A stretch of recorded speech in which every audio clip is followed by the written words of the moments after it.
Hoy quiero hablarte de por qué el ardor y el hormigueo en tus pies empeoran justo al meterte en la cama, y de las infusiones que pueden ayudarte a descansar mejor mientras tu cuerpo repara esos nervios dañados. Tus nervios tienen un ciclo nocturno para regenerarse. Al tumbarte, tu cuerpo disminuye el flujo de sangre de tus manos y tus pies, y se reparte por todo el cuerpo. Y claro, los nervios de esas zonas que ya están comprometidos reciben menos oxígeno justo cuando más lo necesitan.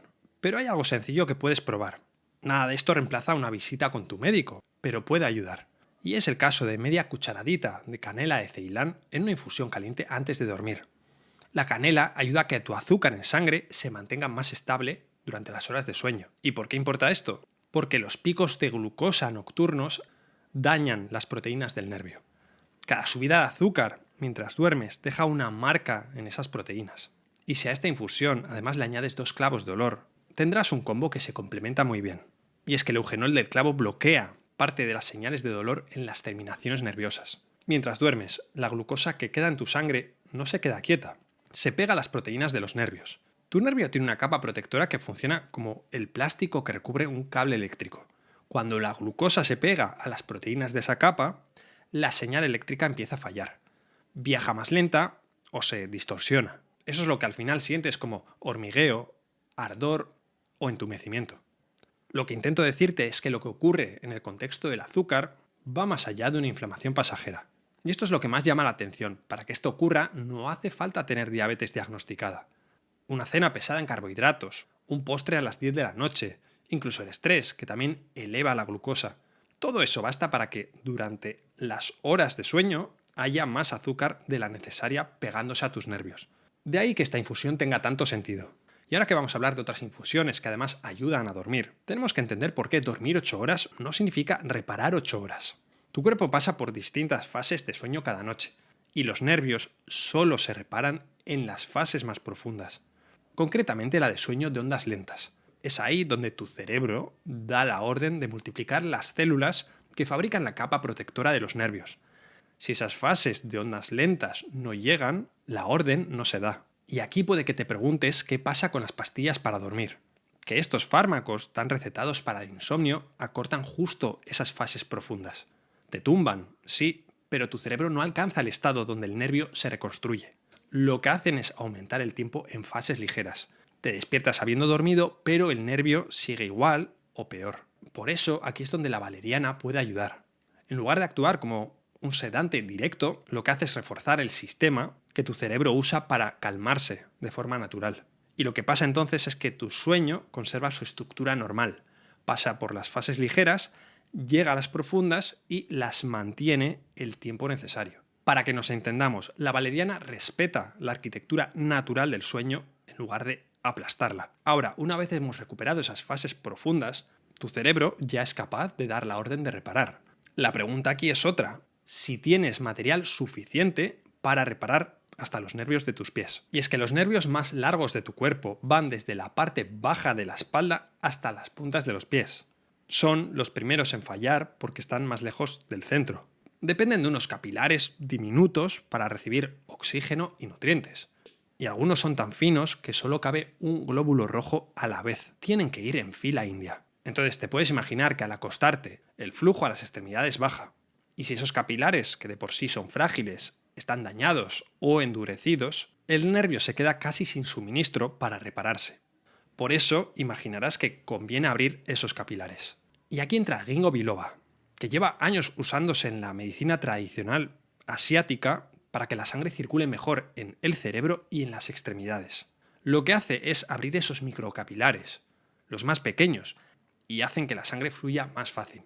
En China y Japón todavía se venden preparaciones de hojas de ginkgo para problemas de manos y pies fríos. Y tiene sentido. Si le das a tu sangre una vía más abierta durante la noche, el oxígeno llega donde antes no alcanzaba. El ginkgo no es para tomar junto con anticoagulantes ni antes de una cirugía, porque también baja la viscosidad de la sangre. Entonces, si tomas medicación, igual que para el resto de infusiones que vamos a ver, conviene consultarlo antes. Pero la circulación no es todo. Si tus nervios siguen en estado de alerta permanente por estrés, la sangre llega, pero el nervio no se calma lo suficiente para repararse. Si notas que el dolor, y esto suele ser así, empeora los días en que has dormido mal, has discutido o llevas semanas con la cabeza llena de preocupaciones, hay una explicación fisiológica detrás. El estrés mantenido eleva el cortisol, y el cortisol hace algo que no nos gusta nada en el sistema nervioso. Baja el umbral a partir del cual sientes dolor. Una molestia que con niveles normales de cortisol sería leve, con niveles altos se convierte en un ardor intenso. Tu cerebro amplifica la señal, interpreta como peligroso lo que antes era tolerable. Y además te imaginarás que el propio dolor dispara más estrés. Entonces la pasiflora actúa sobre este punto del bucle. Refuerzan la señal del GABA en tu cerebro. ¿Y qué es el GABA? El freno natural del sistema nervioso.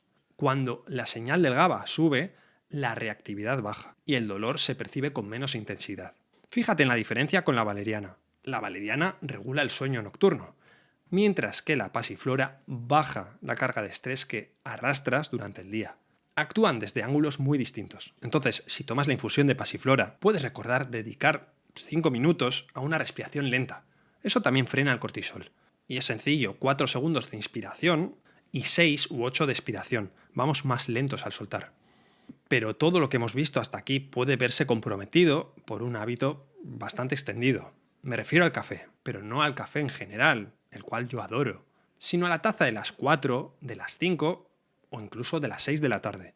El tema es que la cafeína tarda entre 5 y 6 horas en bajar la mitad de su concentración dentro de tu cuerpo. Eso significa que si te tomas un café a las 5 de la tarde, a las 11 de la noche todavía queda la mitad de la cafeína en tu sangre. A las 5 de la madrugada queda una cuarta parte, y esa cuarta parte basta para acortar tu sueño profundo. Te digo por qué esto es importante. La cafeína bloquea los receptores que tu cerebro necesita para notar que tienes sueño. Los receptores de adenosina, del cansancio. Así acumulas cansancio por debajo sin que lo notes. Pero el café no es la única fuente. El té verde también tiene cafeína suficiente para cortar el sueño profundo. 2 cuadraditos de chocolate negro después de cenar también pueden tener bastante. Y dependerá de tu tolerancia a la cafeína, pero para algunas personas, 2 onzas de chocolate negro después de cenar también pueden ser suficientes. No hablamos de grandes cantidades, pero cuando tu nervio necesita todas las ventanas de reparación posibles, cualquier recorte del sueño profundo va a tener un coste. Entonces, la regla práctica es sencilla. Conviene cortar toda fuente de cafeína como mínimo 6 horas antes de dormir. Si te acuestas a las 11, la última taza antes de las 5. Y si puedes tomarla a las 2 o a las 3 de la tarde, mejor aún. De hecho, esto es lo que más me interesa del café, que por la mañana esa misma taza tiene efectos positivos. Sus antioxidantes protegen las células nerviosas. Entonces la clave está en el horario y tu tolerancia, no en eliminarla del todo. Ahora, con la cafeína controlada y el sueño protegido, nos queda una vía, la inflamación, que sigue alimentando el dolor. Y viene de un lugar que no se suele sospechar. Si después de cenar sientes esa pesadez que tarda horas en irse, o notas hinchazón que no mejora aunque comas poco, eso no se queda solo en el estómago.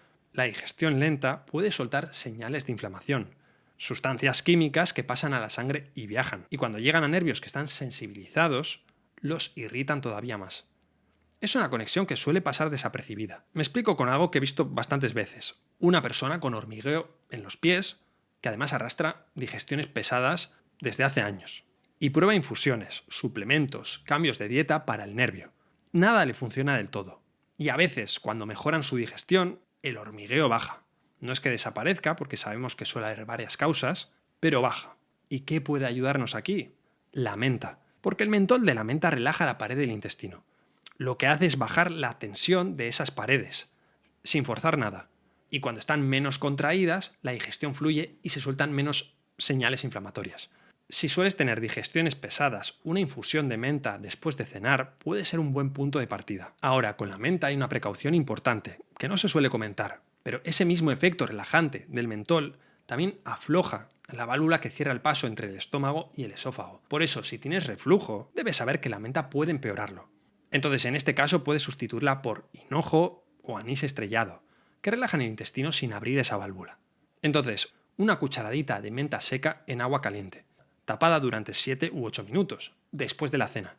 Si usas hojas frescas, 5 o 6 hojas bastan, pero tapa la taza siempre, porque los aceites de la planta se escapan con el vapor si la dejas abierta. Entonces te interesa atraparlos, que golpeen con la tapa y vuelvan a caer. Recuerda que esos aceites volátiles son justo los que actúan. Entonces, la menta calma la tensión intestinal. Y también hay una conexión entre tu intestino y tu cerebro que controla la intensidad del dolor. Esa conexión se puede activar con una planta que muchos tienen en una maceta en la ventana. Puede que sepas que existe un nervio que conecta tu intestino con tu cerebro. Se llama el nervio vago. Y no se llama vago porque haga poca cosa. Se llama así porque vaga por nuestro cuerpo, deambula por nuestro cuerpo hasta el cerebro. Tiene mucho recorrido. Entonces, por lógica, pensaríamos que la mayoría de señales viajan del cerebro, del jefe, al intestino. Pero es al contrario. La mayoría de las señales viajan hacia arriba, del intestino al cerebro. Cuando el nervio vago funciona bien, envía señales de calma. Baja la inflamación, baja la sensibilidad al dolor. Y cuando funciona mal, las señales de alarma suben sin freno y el dolor se amplifica. Por eso aquí es donde entra la melisa. Sus aceites esenciales refuerzan la señal del nervio vago en la dirección de la calma. Además, la melisa ayuda a que haya más GABA disponible en tu cerebro, ese freno natural que ya hemos visto con la pasiflora. Pero eso no es todo, la melisa actúa también sobre el intestino, al mismo tiempo. Ayuda a frenar los espasmos, bajar la inflamación local y mejorar el tránsito. Eso sí, en este caso, la melisa fresca tiene mucha más potencia que la seca. Los aceites que contiene se evaporan con el secado y con el tiempo de almacenamiento. Son mucho más frágiles que el mentol. Esto lo sabemos desde hace siglos. En monasterios medievales de Europa se cultivaba melisa en los jardines como planta de primera necesidad. La llamaban bálsamo del corazón y la usaban para calmar el estómago y el insomnio. ¿Y cuánto cuesta cultivar una maceta de melisa? Casi nada. Es muy agradecida, crece en cualquier balcón con algo de luz. Después, 4 o 5 hojas frescas arrancadas al momento en agua caliente, pero que no esté hirviendo, y tapadas 5 minutos. De modo que ahora tenemos un problema que hemos abordado por 5 lados. Glucosa controlada, sueño profundo, circulación mejorada, estrés reducido y digestión tratada. Pero falta una pieza. Tus nervios necesitan un compuesto capaz de llegar hasta la inflamación profunda, la que ocurre dentro del propio sistema nervioso. Y ese compuesto es difícil de aprovechar si no sabes cómo prepararlo. Te hablo de la curcumina. Esta sustancia de la cúrcuma es capaz de cruzar la barrera que protege tu cerebro y llegar hasta la inflamación que ocurre dentro de los nervios. Pocos compuestos vegetales hacen eso. La mayoría se quedan en el torrente sanguíneo y no alcanzan el tejido nervioso. Pero la curcumina sí llega, y una vez dentro, baja las señales inflamatorias que mantienen el nervio irritado. Pero hay un detalle importante sobre la absorción que puede que ya conozcas, y es que la curcumina por sí sola se absorbe mal. Generalmente necesita pimienta negra, que tiene piperina y multiplica lo que tu cuerpo absorbe de la curcumina, y si puedes, algún tipo de grasa, aceite de oliva o de coco. Con estas dos cosas aprovechas mucho más la curcumina. De hecho, en los suplementos de curcumina, esta ya suele ir con piperina de la pimienta negra. Entonces, para aprovechar la cúrcuma de verdad, puedes prepararte una leche dorada. Calientas bebida de avena, de soja o de coco, añades media cucharadita de cúrcuma en polvo, una pizca de pimienta negra y media cucharadita de aceite de coco.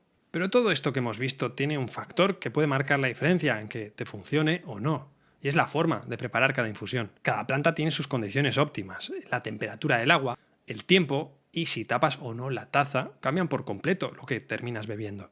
Y este detalle puede restar eficacia a todo lo que hemos construido. Entonces, como regla, las flores delicadas como la pasiflora y la lavanda tienen aceites que se evaporan muy fácil. Si les echas agua hirviendo, se van al aire y no a tu taza. Entonces, en las flores en general el agua debe estar caliente pero no hirviendo. Aproximadamente 70 grados. Esto sin termómetro es cuando empieza a hacer burbujas pequeñas en el fondo de la olla pero todavía no hierve. O si quieres, cuando ya hierve, quitas el fuego y esperas 3 minutos. Por supuesto que esto no es exacto, pero sí te da una aproximación. Y después, las raíces como la valeriana son otra historia. Su fibra es dura. Necesita un hervor suave de 5 minutos para que se rompa y suelte los principios activos. Entonces aquí te imaginarás que si le echas agua caliente y la dejas reposar, no vas a extraer lo suficiente. La valeriana necesita de cocción breve, y esa regla de tapar la taza que hemos visto con la menta aplica a todas las plantas. Después, en cuanto al tiempo, 5 a 7 minutos para hojas y flores. Si dejas la pasiflora o la melisa más de 10 minutos, empiezas a extraer taninos, que no nos interesan, son los que le dan ese sabor amargo y los que irritan el estómago. No le aportan nada al nervio. Después, con la canela y el clavo, funciona distinto. La canela en rama necesita 8 a 10 minutos, con los clavos 5 minutos bastan. Pero ambos se pueden hervir un poco sin perder aceites, porque resisten mejor el calor que las flores. Después, la lavanda es muy distinta a las demás, porque no se toma, sobre todo se inhala. Se ha visto que sus aceites llegan directos a la zona del cerebro que controla las emociones y cómo percibes el dolor. No pasan por el hígado ni chocan con ninguna de las plantas que tomas por boca. Entonces puedes echar unas gotas de aceite esencial de lavanda en un difusor en la mesita de noche. O también una bolsita de lavanda seca dentro de la funda de la almohada. Ese aroma durante las primeras horas de sueño refuerza desde fuera lo que las infusiones van a hacer desde dentro. En definitiva, todo lo que hemos visto actúa mientras descansas, pero tus nervios también se reparan con movimiento. Y hay un tipo de ejercicio concreto que empuja la sangre hacia esos capilares diminutos de los pies y puede acelerar la recuperación del nervio, por una vía, te imaginarás, muy distinta a las infusiones.